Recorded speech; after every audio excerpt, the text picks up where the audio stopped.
یوه ښځه په دواړو سترګو باندې ړنده وه، خو یو ډېر جانانه ملګری درلود. دغه ملګري به هڅه کوله چې دې ټولې اړتیاوې ورپوره کړي. ملګري به یې کله کله ټوکې ورته ویل نور څه غواړې، ګوره پلانکی خوراک مې درته راوړ، کباب مې درته راوړ، قابلي پلاو مې درته راوړ، ماهي مې درته راوړ، دغه جامې مې درته واخیستلې، پلانکي ځای ته مې په چکر بوتللې، نور څه شی غواړې؟ دې ویل چې بس یوازې تا ښکلی مخ مې لیدلی وای، دا مې زړه کې ارمان دی.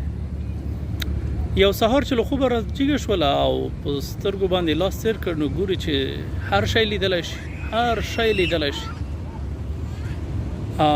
او دا خپل ملګری هم ولیده، او ملګری چې ولیده د هغه سترګې نه وې. نو ملګري ورته ویل چې اوس خو خدای سترګې هم درکړلې، غواړې ما سره واده وکړې؟ هغه ویل نه، ته خو ړوند دی، څنګه به تا سره واده کوم؟